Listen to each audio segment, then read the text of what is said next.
Do you know the word Matmid or perhaps Tamid? In Hebrew, we would say Mahakesher. What is the connection? Hi, I'm Shoshana Shir, and this is another video with a couple of words that would be of benefit for you if you're coming to Israel. The first one starts off with a bit of a story, and then we'll go into the words that actually were sent in by somebody who saw my previous video, sharing some expressions that are unique to Israel that you'll find mentioned here or used in conversation here in Israel. And it was amazing to be able to receive a comment and a request to share these words, so I'll do so in just a moment.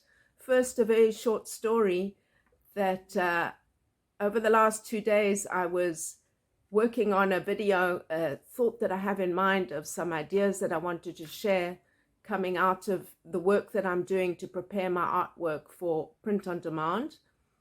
And the video that so far is not coming out quite as I wanted it to. So a word that came to mind, which is actually a benefit in life in general, and most definitely if you're coming to Israel, is the word perseverance. And I thought of that as I was going through redoing the video and figuring out what I need to adjust. What is it that's not quite right to be able to get this video out? It's definitely a word you're going to need. In Hebrew, the word to persevere is Lehatmid. Lehatmid, which has a connection to Tamid. Tamid is always, and Matmid is diligent. So I'll leave that for you to think of what's the connection between perseverance, always, and diligent. I mentioned the word Matmid, and of course the correct spoken Hebrew or modern Hebrew would be Matmid. Tip for you if you're coming to Israel and you're of an Ashkenazi background or you are Yiddish speaking, is that if you're used to pronouncing your words when you read any Chumash or any Torah learning or in your tefillah, there are certain letters that are pronounced slightly differently with the Ashkenazi community to the Sephardi community. And when it comes to saying those same words in spoken Hebrew, there will be a little bit of a difference. We'll say it according to how the word is written instead of certain pronunciation. That's a variation for the Ashkenazi Jews. And that would be according to how the Sephardim might say so. So why is this important? In day-to-day life, it does become important because if you're if you're giving an instruction, for example, you're getting into a taxi and you're wanting to give the direction or the destination and you say a certain road name, many of the road names here in Israel are named after rabbis in the Talmud or certain figures in the Chumash or certain phrases. And it's important to pronounce those words correctly so that an Israeli, somebody who's born here in Israel, will understand the street name that you're talking about. One example that I can give that I used relatively recently going to a doctor's appointment was B'nai B'Seira, and that's an Ashkenazi pronunciation, and the taxi driver had no idea what the street name was. I had to repeat myself a couple of times, and then he corrected me, and the way that he said the word, I unfortunately can't quite remember, but it was quite different to how I'm used to saying the word. Perhaps I've made a mistake in my pronunciation, but that's something that you're going to learn in your day-to-day life here in Israel. And so it is for the word Matmid, which is a Ashkenazi pronunciation.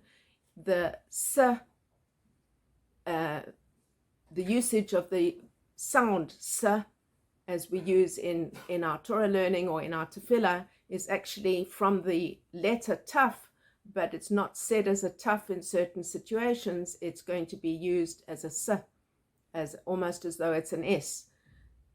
There's laws related to that. I'm not going to get into all the technicalities from the Torah learning point of view.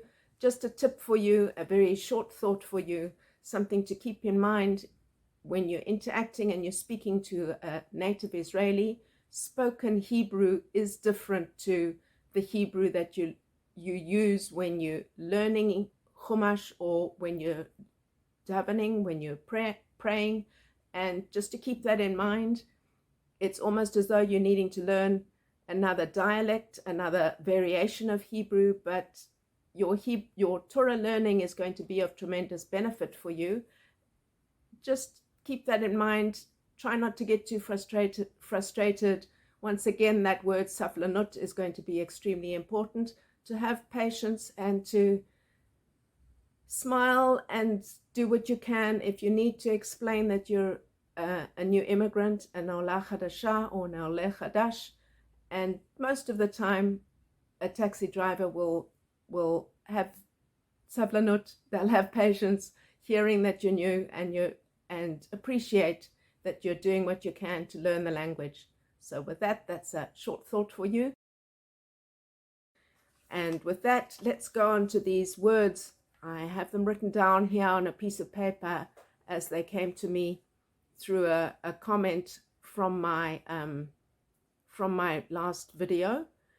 The first one was really just in the request. This person said to me, I'm an Olim, and these are words that I found to be useful. I didn't come to Israel with very many words, and I wanted you to please share these. So to begin with, just to clarify, Olim is the plural of immigrant. If you're a male, single male, then it would be Oleh, and if you're a single female, the word would be Olah. And Olim is the plural that's used either for men or for a group that has men as well. If it's for women, it would be Olot. Would that be the word? Olim and Olot. Let's go on to these words that this Olah sent in. First, she said, Moneh bevakasha, and that would be used predominantly if you're getting into a taxi and you're wanting them to use the meter. You would say or request Moneh bevakasha. They don't always put it on and they don't always agree to, but definitely a word that's necessary to know. The next one that she said was kamazeh. A variation of that would be kamazeh oleh, which is a question as to what is the price, how much is this? If you're going into a store and you're wanting to know, very often a number of the stores in Israel do not list prices on their items, and one will have to constantly go to the teller, to the cashier, and request kamazeh or kamazeh oleh. The next one that she said was Nishma, which she translated as being what's up. Actually, there are a few different versions of this that are used if you're starting a conversation with somebody. The first might be Ma Shlomech, how are you? Ma Chadash, what's new? And Ma Koreh, what is happening? Those are terms, openings to a conversation that you might hear instead of saying hey or how's it, or one of those kinds of openings in English. Those are the words that you'd be hearing in Hebrew. Slicha is a very important one, and you might have to say it very often. Slicha is Hebrew for sorry or excuse me. Hineh, here, or here you are. The next one is quite cute. Ani Ohev chocolate. Once again, since this had come in through a female Olah, it would be Ohevet, Ani Ohevet if you're a female. So just make that distinction. It's quite important if you're learning a language like Hebrew that has the masculine and the feminine to know which is the verb form that applies to you.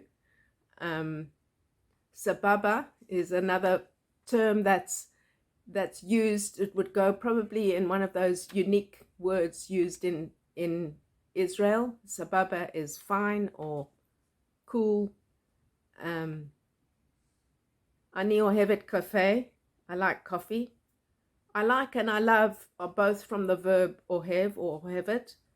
And one last one that I added on, tagged on the end, which goes a little bit hand in hand with that perseverance. Another word you're going to need to learn to use, and you'll need to use it again and again and again, is the word Savlanut. Savlanut is the Hebrew for patience, and you need it in very many ways when you're coming to Israel. If you're going to a governmental office, if you're needing to wait in the Olim for any health appointments, many appointments, if you're making a phone call and you're needing to wait as you're getting through to the right person to speak to, you're going to need to use that word Savlanut and have patience. So with that, I hope that these few words have been a benefit for you.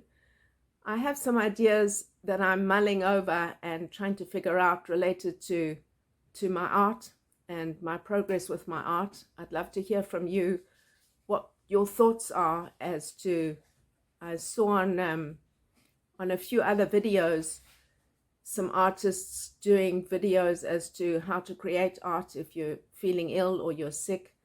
I could extend that a little bit more. I've had experience using art both through an illness to bring healing to a chronic illness in various different formats. Through my occupational therapy, I've used art in very many ways.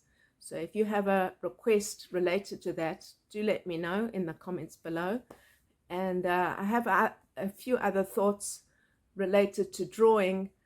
I'm on the fence as to whether to do another drawing demonstration or whether to rather do a video that tracks some drawing that I'm doing to improve my drawing skills and some of the fundamentals of drawing. I was thinking of two different options to do, two different versions of improving my art. So let me know if you have a preference, and I'll be happy to figure out what's possible to do. In the meantime, I'd love to know where you're at if you're considering making Aliyah, or you've already made Aliyah and you're here in Israel. And the days are getting shorter now, so as you can see, it's starting to get darker. We've had to put the light on, which is making a little bit of shadows. That's another tip. Something that I'm working on is improving my photography for photographing that artwork to get to print onto products. If you're interested in those kinds of tips also, do let me know.